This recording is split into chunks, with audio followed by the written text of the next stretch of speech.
آپ سب کو خوش آمدید۔ دیکھیں، ہم سب کی ایک ہی خواہش ہوتی ہے کہ ہمارے بچے مضبوط بنیں، پر سوال یہ ہے کہ یہ مضبوطی آتی کہاں سے ہے؟ آج ہم تربیت کے ایک ایسے پہلو پر بات کرنے والے ہیں جو شاید آپ کی سوچ کو ایک نئی دشا دے۔ چلیں اس سوال کی تہہ تک پہنچتے ہیں کہ ہم اپنے بچوں میں سچی، حقیقی خود انحصاری کیسے پیدا کر سکتے ہیں۔ ذرا ایک منظر سوچیں، پارک کا ہو یا گھر کا صحن، ایک بچہ کھیل رہا ہے، بھاگ رہا ہے اور دھڑام گر جاتا ہے۔ اس کے رونے کی آواز سیدھا ہمارے دل میں لگتی ہے نا؟ اور ہمارا پہلا بالکل فطری رد عمل کیا ہوتا ہے؟ یہی کہ سب کچھ چھوڑ کر فوراً اس کی طرف بھاگیں۔ لیکن رکیں، یہ جو بظاہر ایک عام سا منظر ہے نا، یہ روزمرہ کا واقعہ، یہ دراصل ایک بچے کی شخصیت بننے میں ایک بہت بہت اہم موڑ ہوتا ہے۔ یہی وہ ایک لمحہ ہے جس میں تربیت کا ایک گہرا سبق چھپا ہوا ہے۔ اور یہیں پر ہمیں ایک سیکنڈ کے لیے ٹھہر کر سوچنا ہے، ٹھیک ہے؟ ہماری فطرت، ہماری جبلت کہتی ہے کہ فوراً مدد کرو، لیکن کیا یہ فوری رد عمل ہمیشہ بچے کے لیے سب سے بہترین ہوتا ہے؟ کہیں ایسا تو نہیں کہ ہم اس کی حفاظت کرنے کی دھن میں اسے ایک بہت بڑا، بہت ضروری سبق سیکھنے سے روک رہے ہوں؟ تو ہوتا کیا ہے؟ جو کامیاب تربیتی طریقے ہیں نا، وہ اکثر ایک بالکل مختلف حکمت عملی بتاتے ہیں، اور وہ حکمت عملی ہے انتظار کرنا۔ جی ہاں، فوراً بھاگنے کے بجائے صرف ایک لمحے کے لیے رک جانا۔ یہ بظاہر ایک چھوٹا سا وقفہ ہے، لیکن یقین کریں اس کے اثرات اتنے گہرے اور دور تک جانے والے ہیں کہ آپ حیران رہ جائیں گے۔ تو یوں سمجھیں کہ اس ایک لمحے میں، اس ایک فیصلے میں، آپ کے سامنے دو بالکل الگ راستے آ جاتے ہیں، اور ان دونوں راستوں کی منزل اور ان کے نتائج ایک دوسرے سے بالکل مختلف ہیں۔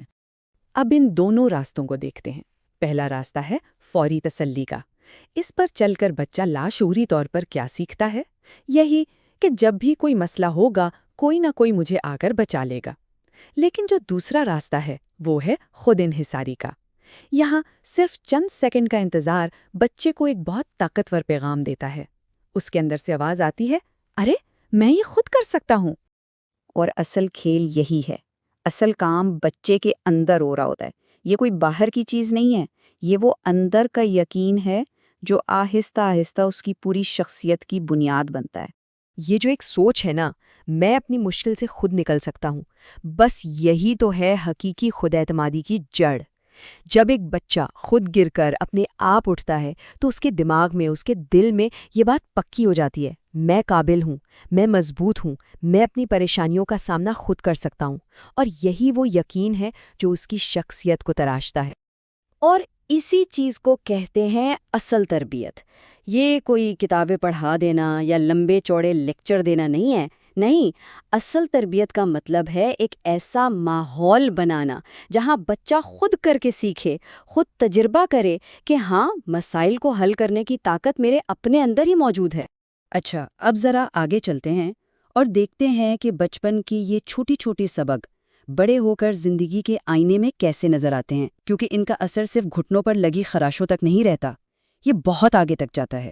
یہ فرق جیسے جیسے عمر بڑھتی ہے اور زیادہ صاف نظر آنے لگتا ہے۔ سوچیں، ایک وہ شخص ہے جسے بچپن میں ہر مشکل میں سہارا مل گیا، جب وہ زندگی میں ناکام ہوتا ہے تو اس کا پہلا رد عمل کیا ہوتا ہے؟ وہ باہر دیکھتا ہے، مدد ڈھونڈتا ہے۔ لیکن اس کے مقابلے میں وہ شخص جس نے بچپن میں خود اٹھنا سیکھا تھا، وہ ناکامی کو ایک مسئلے کے طور پر نہیں بلکہ خود کو بہتر بنانے کے ایک موقع کے طور پر دیکھتا ہے۔ تو ایک راستہ دوسروں پر انحصار کرنا سکھاتا ہے اور دوسرا خود مختاری۔ اور یہ ساری بات ہمیں ایک بہت ہی بنیادی سوال پر لے آتی ہے، والدین ہونے کے ناطے اصل محبت آخر ہے کیا؟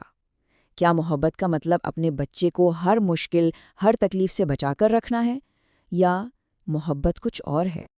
دیکھیں، ایک بہت سیدھا سا لیکن گہرا اصول ہے، جسے مشکل کا سامنا کرنے نہیں دیا جاتا وہ کبھی مضبوط نہیں بنتا۔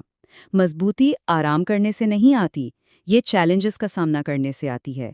بالکل ویسے ہی جیسے جسم کے پٹھوں کو مضبوط ہونے کے لیے وزن اٹھانا پڑتا ہے، ویسے ہی ہمارے کردار کو مضبوط ہونے کے لیے مشکلات کا وزن اٹھانا پڑتا ہے۔ تو اس کا مطلب یہ ہوا کہ اصل محبت ہر مشکل سے بچا لینا نہیں ہے، بلکہ اصل محبت یہ ہے کہ ہم اپنے بچے پر بھروسہ کریں کہ وہ چھوٹے چھوٹے چیلنجز کا سامنا خود کر سکتا ہے۔ اور یہ بھروسہ بہت چھوٹی چھوٹی چیزوں سے شروع ہوتا ہے۔